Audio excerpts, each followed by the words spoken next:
Sir 2 తారీఖు వాళ్ళు application పెట్టుకుంటే 3 తారీఖు పోలీసులు తిరస్కరించారు. 4 తారీఖు హీరో కానీ హీరోయిన్ కానీ సినిమా ప్రొడ్యూసర్స్ కానీ ఎవరు థియేటర్ రావడానికి వీల్లేదు. ఈ థియేటర్లో మేము సెక్యూరిటీ ఇవ్వలేము. ఈ థియేటర్కు ఉన్నది ఒకటే దారి.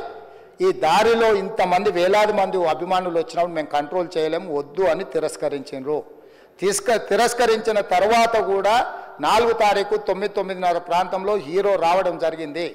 రావడం కారులో వచ్చి థియేటర్లో పోయి సినిమా తీసి మళ్ళీ కారులో వెళ్ళిపోతే పెద్దగా ఇంత ఇబ్బంది జరుగుతుండేనేమో లేదో నాకు తెలియదు. కానీ ఎక్స్ రోడ్ చౌరస్తా కంటే ముందు నుంచే కారులో రూఫ్ టాప్ ఓపెన్ చేసి రోడ్ షో చేసుకుంటే థియేటర్లో పోవడంతో ఆ చుట్టుముట్టుతున్న 7-8 థియేటర్లలో ఉన్న సినిమా అభిమానులు మొత్తం ఇక్కడికే రావడంతో వేలాది మంది జమ అయ్యారు. ఆ గేట్ ఒక్కసారి హీరో కారు లోపలికి పంపించడానికి ఆ ఉన్న గేటు తెరవడంతో వేలాది మంది ఒక్కటేసారి ఉప్పెనలాకి వచ్చారు.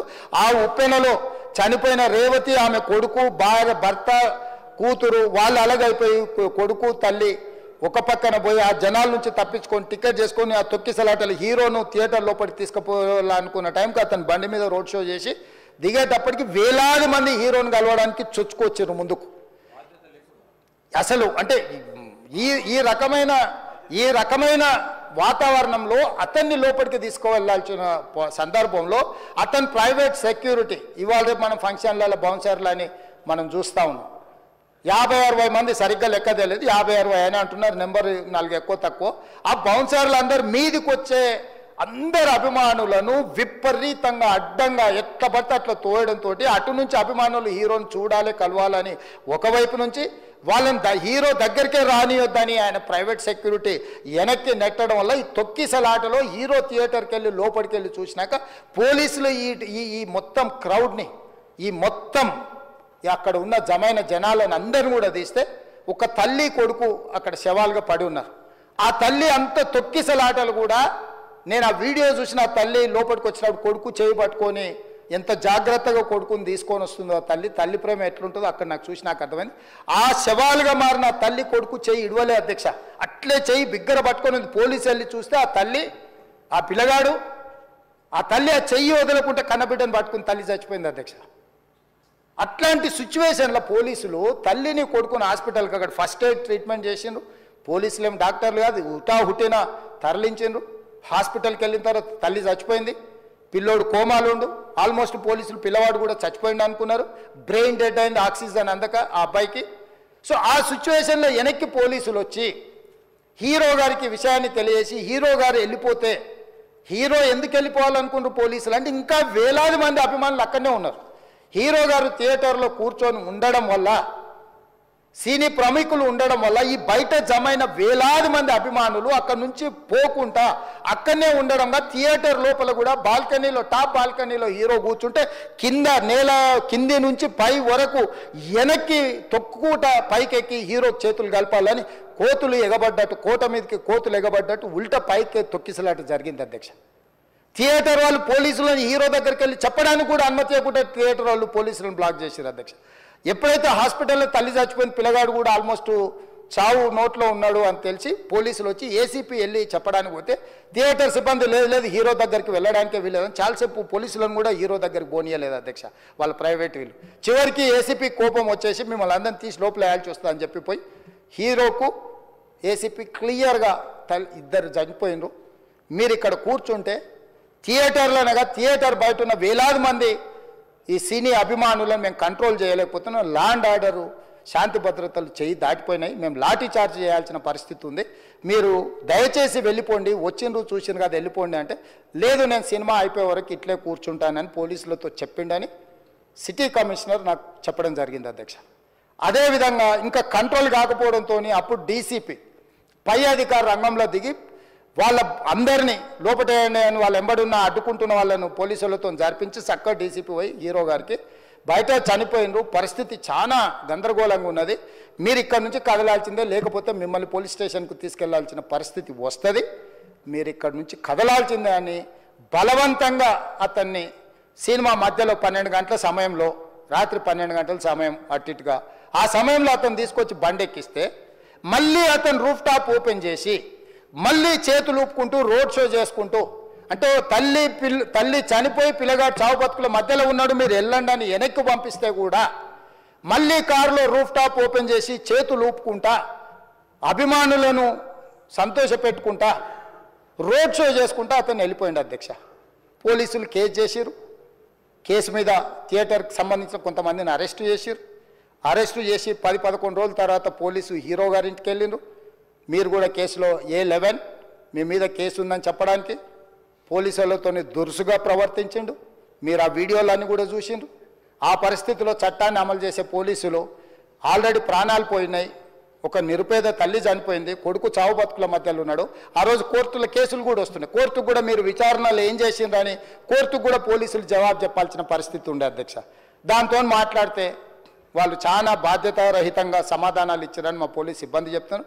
దాంతోనే అతన్ని పోలీస్ స్టేషన్ తీసుకెళ్ళారు అధ్యక్ష.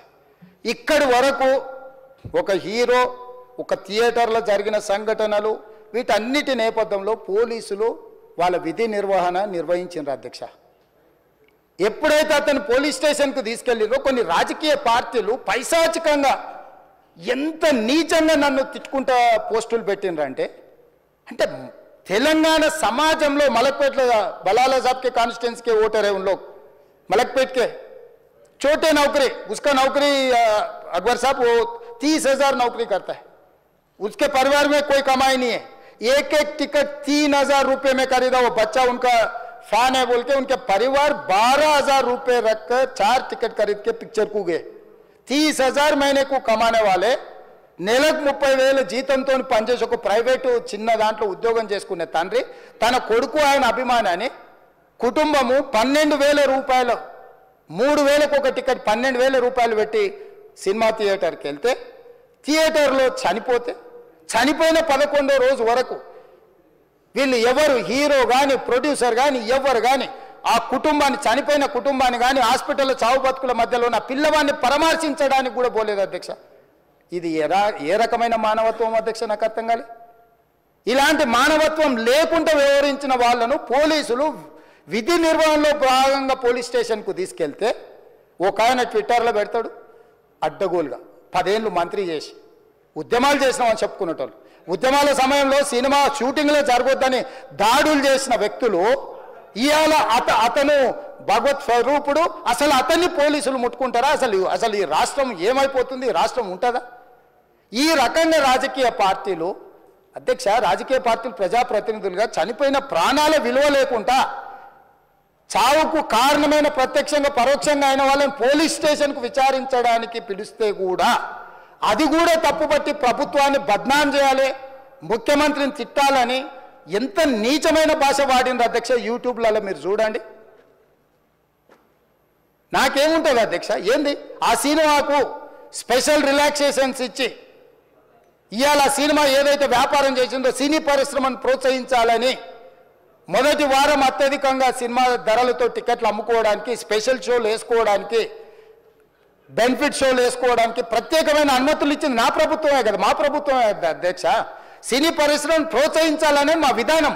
ప్రోత్సహించే క్రమంలో తెలంగాణ ప్రజల ప్రాణాలను తీసుకోమనే ప్రాణాలు తీసుకుంటే కూడా వాళ్ళని ఏమనొద్దానంటే మీరు లా చేయండి అధ్యక్ష. మరి స్టేట్కు లా అథారిటీ ఉందో లేదో నాకు తెలియదు కానీ star, film star, super stars or political stars is having some special privilege.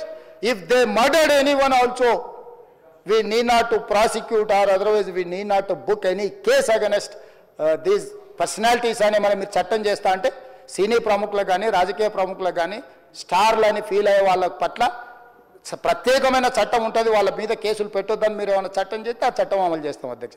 ఈ రోజున్న డాక్టర్ బాబాసాహెబ్ అంబేద్కర్ ఇచ్చిన చట్టం ప్రకారము దీనికి కారణమైన వాళ్ళను ప్రత్యక్షంగా పరోక్షంగా కారణమైన వాళ్ళందరి మీద కేసులు కట్టి పోలీసులు విచారణ చేయాల్సిందే, బాధితులను శిక్షించాల్సిందే అధ్యక్ష.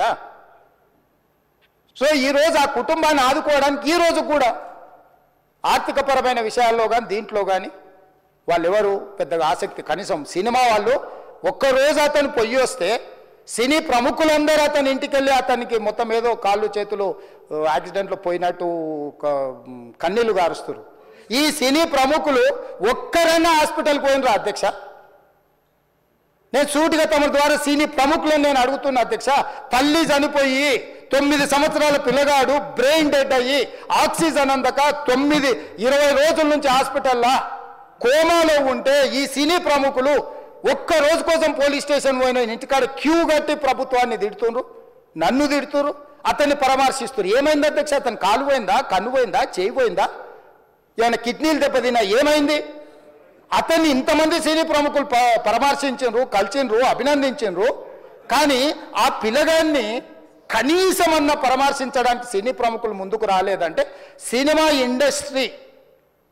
ఇండస్ట్రీలో ఉన్న ప్రముఖులు ఏం ఆలోచన చేస్తుండ్రో, ఏం కోరుకుంటుండ్రో నాకైతే తెలియదు. 100% जो भी अकबरुद्दीन ओवैसी साहब ने जो मुद्दा उठाए, वो मुद्दा के लिए मैं ये बात कह रहा हूँ, सचमुच बोल रहा हूँ, ये शर्म की बात है. 20 दिन के बाद भी इतने, एक दिन के लिए उनको पुलिस स्टेशन को लेकर गए तो हाई कोर्ट भी इमीडिएट अजर्नमेंट मोशन, लंच मोशन ले लिए, उनका बेल भी दे दिए, सब कुछ. आधी रात को 11-12 बजे अपने लोग बोल रहे थे जेल का दरवाजा खोलो, 12 बजे उनको छोड़ो. अरे भाई कहाँ है प्रोविजन? कहाँ से छोड़ू मैं? कोई मेरा घर का मामला नहीं है. मेरा घर का मामला है तो मेरा गेट निकाल के आने वाले जाने वाले को मैं बोल सकता हूं. जेल का दरवाजा मेरा हाथ में नहीं है, कानून के हिसाब से चलाने का है मेरे को. रात 12 बजे अरे वो फिल्म स्टार है उसको छोड़ दो. भाई अगला दिन मैं रहे तो ना फिल्म स्टार को छोड़ने के लिए. अगर आधी रात को 12 बजे किसी को जेल से छोड़ने का कोई लॉ है तो बोलो, मैं भी लागू करता हूं. तो इसीलिए ये इतने फिल्म स्टार कोई भी दवाखाना तक नहीं गया, छोटे बच्चे को नहीं देखा अकबर साहब. ये अफसोस की बात है, शर्म की बात है, सचमुच बोल रहा हूं मैं. अगर मैं वहां पर जाके देखने के लिए मैं पूरा स्टाफ और मेडिकल एंड हेल्थ सेक्रेटरी, मेरे कमिश्नर, सब टीम को मैं डिप्लॉय कर दिए, सीता और अपने कमीशन चेयरपर्सन, सब लोगों को वहां भेज के मैं continuously I am monitoring that boy health condition. So ये कैसे, कहां जा रहे हैं हम लोग? भाई उन लोगों को जिम्मेदारी दी नहीं है, हम समझ भी सकते है नहीं है, वो बात अलग है. मगर कुछ पॉलिटिकल पार्टीज 10-10, 20-20 साल जो रिप्रेजेंट किए, मंत्री किए, वो लोग मुझे गाली दे रहे हैं. उसके ऊपर कैसा केस लगाते हैं? वो मेरा दोस्त है. भाई आपके लिए, आपके दोस्त के लिए कोई नया कानून बनाना है तो बनाओ, देखेंगे. अरे आपके दोस्त रहे तो 12 खून माफ है क्या? मेरा भाई के लिए भी माफ नहीं है, आपके लिए कहां से माफ करूं मैं? मेरा परिवार के लिए भी कोई नया कानून नहीं है. स्पीकर साहब, मैं ये कुर्सी में बैठा हूं, जो कानून है, डॉक्टर बाबा साहब अंबेडकर जी ने जो कानून दिया, वो कानून के हिसाब से हम सरकार चलाएंगे. जो अकबर साहब ने जो बात लिखा है, कुछ प्राइवेट डिस्कशन है, कुछ पब्लिक विजुअल्स है. जो पब्लिक विजुअल्स में वो वापस जाते वक्त भी हाथ हिलाया, रोड शो किए, आने से पहले किए, जाने से समय पर किए, पुलिस वाले भी उसको जल्दी जाने के लिए कोशिश प्रेशर किए, सब कुछ सच है. मगर उनको तो बेल मिल गए. अभी कानून तो हम मानना ही पड़ता. तो ये हकीकत है, ये सचमुच है, मगर ये अफसोस की बात है.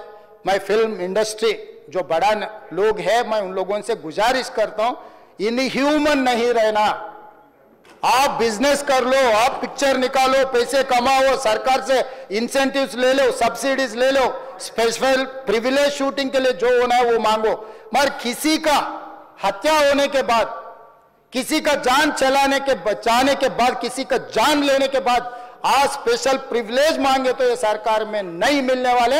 मैं जब तक मैं कुर्सी में रहता हूं तब तक नहीं देता हूं. मेरा जिम्मेदारी तेलंगाना आम जनता का जान बचाने का मेरा जिम्मेदारी है. उन लोगों के लिए कोई भी तकलीफ दिए, उन लोगों को कांग्रेस सरकार ने, मेरे सरकार ने छोड़ने वाला नहीं है.